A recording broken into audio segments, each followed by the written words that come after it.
दारू माफिया का और इन दोनों के द्वारा अवैध कमाई करने वाले लोग भूमि माफिया बन जाते हैं। पूरी निगाह सरकार की होगी और नए ढंग से अच्छे लोग को न्यायोचित वातावरण बनाने की हम लोग भूमिका निभाएंगे।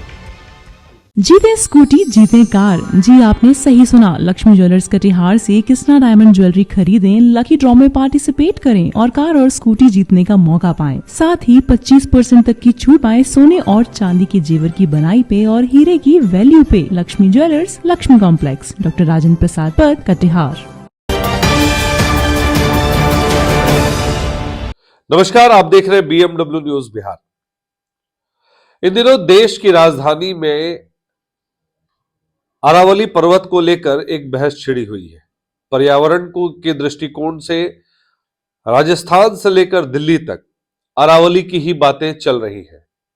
मामला है पर्यावरण से जुड़ा हुआ।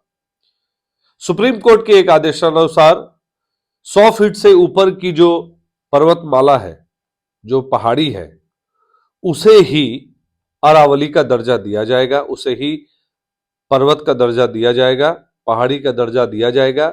बाद की जो उससे नीचे की जो भी पहाड़ी है उसे अब अरावली की पहाड़ियों में गिनती नहीं होगी, उसको और छोटा किया जाएगा या उस जगह पर खनन किया जाएगा। ऐसा एक आदेश पारित हुआ है। उसके बाद से ही जनता जो है, राजस्थान की जनता हो, दिल्ली की जनता हो, सभी लोग सड़क पर है उसको बचाने के लिए।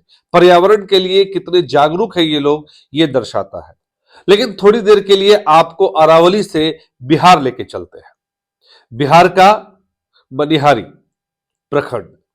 इस मनिहारी प्रखंड की ये तस्वीर हम आपको दिखा रहे हैं, जहां करीब करीब 30 से 40 से 50 से ऊपर ही यहां ट्रैक्टर्स आपको दिखाई दे रहे हैं। ये ट्रैक्टर्स बालू और मिट्टी खनन के लिए आए हुए हैं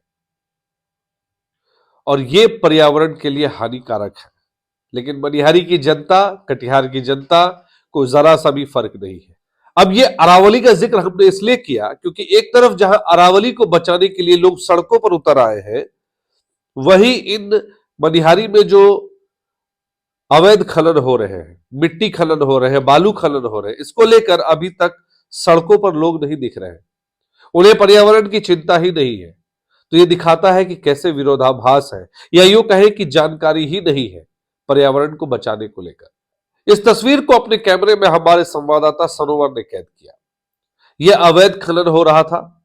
अवैध खनन के दौरान हमारे जो संवाददाता है उन्होंने कैप्चर किया और उन्होंने हमें खबर भेजी। उन्होंने बताया कि मनिहारी प्रखंड क्षेत्र में प्रतिदिन बरारी की सीमा से अहमदाबाद क्षेत्रों तक जगह जगह सरकारी व रैयती भूमि की उपजाऊ मिट्टी काटकर वर्षों से खरीद बिक्री का धंधा संचालित हो रहा है। इस बारे में उन्होंने बताया कि उन्होंने जिला के खनन अधिकारी से भी बात की। उन्होंने कहा कि शिकायत मिलने पर कार्रवाई करेंगे। चलिए, ये भी ठीक है। बावजूद इसके प्रतिदिन वर्षों से मिट्टी काटकर बेचने का काम में लगे जो लोग हैं वो फल फूल रहे हैं। किसी ने घर बना लिया, कोई भाड़े के मकान में रहता था तो आज उसके पास कोठी है। और इन मिट्टी खनन करने वालों के पास क्या अधिकार है, किस अधिकार के तौर पर ये मिट्टी खनन कर रहे हैं, इस बारे में पूछे जाने पर या तो धमकियां मिलती है या किसी तरह की कार्रवाई नहीं होती है। और जो पत्रकार होते हैं उनको तो धमकी पर धमकी मिलती रहती है। और ये जो तस्वीर हम आपको दिखा रहे हैं, ये मनिहारी के नारायणपुर पंचायत की तस्वीर है। इस बारे में हमने भी एक माइनिंग अधिकारी से बात करने की कोशिश की। पहले उन्होंने हमें समय दिया कि शाम में बात करेंगे। सुबह में फोन किया तो शाम में उन्होंने समय दिया कि शाम में बात करेंगे। शाम में जब हमसे उससे बात की तो उन्होंने बताया कि 3 फीट तक ही मिट्टी काटने का प्रावधान है, चाहे वो प्राइवेट की बात हो चाहे वो सरकारी जमीन हो। और अगर उससे ज्यादा कोई अवैध मिट्टी खनन कर रहा है तो उस पर कार्रवाई होगी। तो चलिए, ये बात भी समझ लिया कि अधिकारी की तरफ से कार्रवाई होगी। उन्होंने कहा कि अगर ज्यादा तादाद में मिट्टी खनन हो रहा है, अगर वहां पे ज्यादा ट्रैक्टर्स और ट्रकों की आवाजाही हो रही है तो हमारे अधिकारी वहां पे नजर गड़ाए हुए हैं। लेकिन इस पूरी खबर में आप देखोगे कि कहीं भी कोई भी अधिकारी यहां पर नजर नहीं आ रहा। अब सवाल ये उठता है कि क्या मनिहारी की जनता सो रही है? चलिए मान लिया कि अधिकारी अपना काम करते हैं, उनको शिकायत जाएगी तब वो कार्रवाई करेंगे, लेकिन क्या जिस तरह से अरावली को बचने के लिए जनता सड़कों पर है, तो क्या अब मनिहारी की जनता सड़कों पर आएगी? क्योंकि मनिहारी में जो लोग रह रहे हैं, जो हमेशा हर साल बाढ़ कटाव से ग्रसित है, क्या उनको नहीं लगता कि पर्यावरण को बचाने के लिए उन्हें आवाज उठानी चाहिए? क्या यह सिर्फ जिम्मेदारी पत्रकारों की है? क्या यह सिर्फ जिम्मेदारी मीडिया की है, या सिर्फ सरकार में बैठे जो तंत्र है उनकी जिम्मेदारी है? क्या आपकी जिम्मेदारी नहीं है? आप शिकायत करिए। अधिकारी कह रहे हैं उनके पास शिकायत नहीं आ रही है, तो आप क्यों चुप बैठे हैं? आपको तो शिकायत करनी चाहिए। आप लिखित में शिकायत करिए, और अगर लिखित में शिकायत करने के बावजूद अगर आपके आवेदन पर कार्रवाई नहीं होती है, तो हमारे पास उस कागजों को लाइए जो आप आवेदन दे रहे हैं, उसकी कॉपी दीजिए। हम अपनी खबरों के माध्यम से सरकार तक पहुंचाने का प्रयास करेंगे, कोशिश करेंगे कि आपकी आवाज बनकर हम सरकार के दरवाजे तक जाए और इन मुद्दों को गहराई से उठाए, जरूरत के हिसाब से इन मुद्दों को उठाए।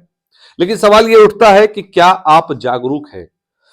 वरना अगर इस तरह की अवैध खनन हो रही होती है, तो अगर आप चुप हैं, तो आप चुप हैं, तो कोई ना कोई तो इसका फायदा उठाएगा, चाहे वो बालू माफिया हो, खनन माफिया हो, या कोई भी माफिया हो।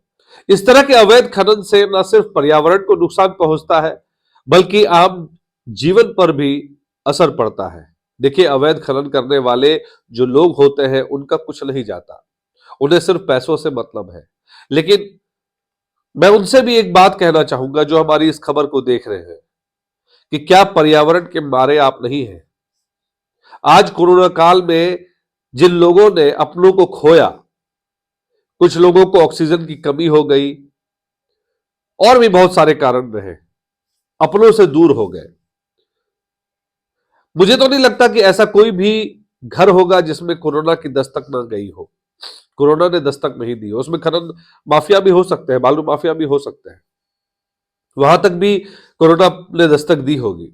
उनके भी अपने कहीं ना कहीं कोई ना कोई किसी न किसी रिश्तेदारी में तो गए ही होंगे, और ये पर्यावरण की वजह से हुआ, पर्यावरण के साथ छेड़छाड़ की वजह से आज हमने अपने जनों को खोया है।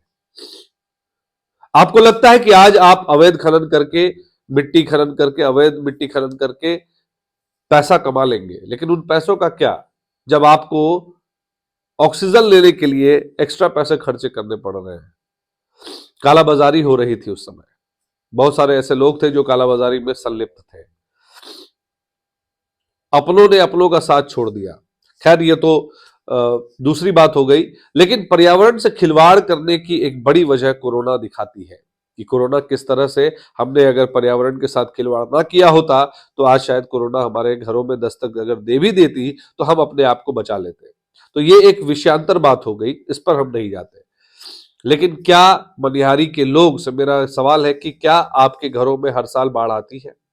अगर बाढ़ आती है तो क्यों आप सतर्क नहीं होते हैं? आपके सामने मिट्टी खनन हो रहा है, आप आवाज नहीं उठाएंगे तो कैसे शिकायत दूर होगी? कैसे खनन माफियाओं को रोका जाएगा?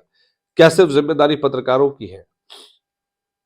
इस तरह के पर्यावरण के साथ खिलवाड़ होने से कितनी बड़ी दिक्कत आ सकती है मनुष्य के ऊपर, मनुष्य समाज के ऊपर, ये आप और हम इसका आकलन अभी से नहीं लगाएंगे तो आखिर कब लगाएंगे? जब मनिहारी गंगा का पानी हमारे घरों में घुसेगा तब।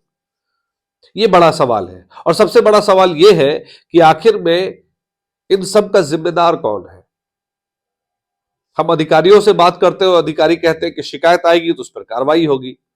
तो मेरा आपसे अनुरोध है, अधिकारी महोदय जो इस खबर को देख रहे हैं, कि अब तो ये आपके सामने है, ये जो आप स्क्रीन पर 40-50 जो ट्रैक्टर्स देख रहे हैं, जैसा कि मापदंड हमें बताया गया कि 3 फीट गड्ढे के लिए आप अलाउ किए जाते हैं, आप आवेदन देते हैं और मिट्टी आप खनन कर सकते हैं, लेकिन 3 फीट से ज्यादा नहीं।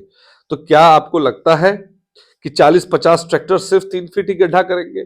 आप इस स्क्रीन में देख पा रहे हो कि जेसीबी मशीन भी लगी हुई है। जेसीबी मशीन अगर गड्ढा करेगी तो कितना गहरा गड्ढा कर सकती है, इस बात का भी अंदाजा आप लगा सकते हैं। लेकिन सवाल फिर वही घूम फिर कर आता है कि आखिर के में इसकी जवाबदेही कौन लेगा?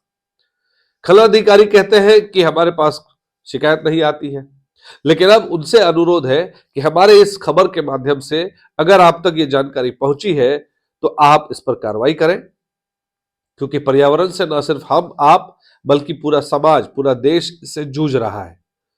जहां अरावली और मनिहारी की, अगर मैं जनता की बात करूं तो मनिहारी की जनता से मेरी अपील है कि मनिहारी की जनता भी अरावली की तरह, अरावली के लिए जिस तरह से जनता सड़कों पर है, मनिहारी की जनता को भी यह सोचना पड़ेगा कि पर्यावरण के साथ, उनके पर्यावरण के साथ जहां वो रह रहे हैं, वहां के पर्यावरण के साथ अगर खिलवाड़ हो रहा है, तो अगर आप आवाज नहीं उठाएंगे, आप शिकायत नहीं करेंगे, आप आवेदन नहीं देंगे, तो कोई कुछ नहीं करने वाला। अगर आपको लगता है कि हमारी इस खबर से आप तक ये बात पहुंच रही है, तो आप भी आवाज उठाएं और अधिकारियों से अनुरोध है कि ऐसे खनन माफियाओं पर अविलंब कार्रवाई की जाए। Bureau report, BMW news, Bihar. तमसोमा ज्योतिर्गमय गुरुकुल शिक्षा मंदिर संस्थान के साथ बनाए अपना भविष्य। रेगुलर और प्रोफेशनल कोर्सेज, सेकेंडरी और senior secondary courses, law, teachers training courses, pharmacy and nursing के साथ पैरामेडिकल में डायरेक्ट एडमिशन पाए। वेबसाइट विजिट करें या दिए गए नंबर पर कॉल करें। हमारा पता है गुरुकुल शिक्षा मंदिर संस्थान, कल्याण चौक, DS कॉलेज रोड, कटिहार। हमारा वीडियो अगर आपको अच्छा लगा हो तो आप हमारे वीडियो को लाइक करें, शेयर करें और हमारे चैनल को सब्सक्राइब जरूर करें।